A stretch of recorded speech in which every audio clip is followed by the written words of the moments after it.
Hi అండి. ఈరోజు morning breakfast idli తయారు చేస్తున్నానమాట. దానికోసము నేను పల్లీ చట్నీకి తయారు చేయడానికి ఫస్ట్ మిర్చిని బాగా వాష్ చేసేసి పక్కన పెట్టేసుకున్నాను. పల్లీలు అనేది వేయించి పెట్టేశానండి నైటే. ఇడ్లీ బ్యాటర్ వేసేటప్పుడే నేను పల్లీలు కూడా వేయించుకున్నాను, టైం సేవ్ అవుతుందనేసి. పల్లీలను బాగా వేయించుకొని మనము స్లిమ్లో పెట్టుకొని బాగా వేయించుకుంటే రోస్ట్గా టేస్టీగా ఉంటాయండి. పల్లీలు అనేది కూడా మనకు చల్లగా అయినాకనే మనం మిక్సీకి వేస్తే టేస్ట్ కూడా బాగుంటుంది.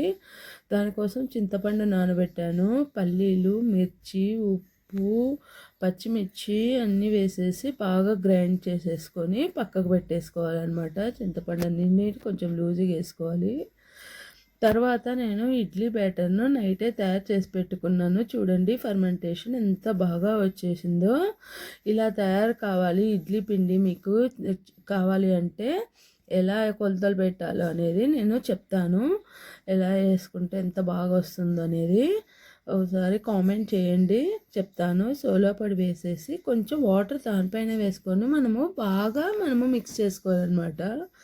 ఎంత బాగా బ్యాటర్ను మిక్స్ చేసుకుంటే అంత బాగా ఇడ్లీలు అనేది టేస్టీగా ఉంటాయి. తర్వాత ఇడ్లీ పాత్రను బాగా వాష్ చేసేసుకొని దాంట్లోకి నేను ఆయిల్ ఏం పూయట్లేదండి. వెట్టుగా ఉన్నప్పుడే ఇడ్లీ బ్యాటర్ అనేది వేసేస్తే బాగా వస్తాయి మనకు బాగా అన్నిటినీ వేసేసుకున్నాక ఇడ్లీలన్నిటినీ మనము పొయ్యి మీద పెట్టేసుకోవాలి. నేనైతే 15 మినిట్స్ పెట్టేసుకుంటానండి. నాకు ఇడ్లీలు అనేది తయారవుతాయి. నేను ఒక పొయ్యి మీద పెట్టేసి దాన్ని టైమర్ పెట్టేసుకొని ఒక 15 మినిట్స్లో మనకి ఇడ్లీలు అనేది ఎంతో స్మూతీగా టేస్టీగా బాగుంటాయండి. ఇడ్లీకి కాంబినేషన్గా పల్లీ చట్నీ కూడా తింటాం మేము. సాంబార్ కూడా చేస్తామండి. ఒకరోజు సాంబారు, ఒకరోజు పల్లీ చట్నీ అనేది తింటాము. ఎంతో టేస్టీగా ఉంటాయండి.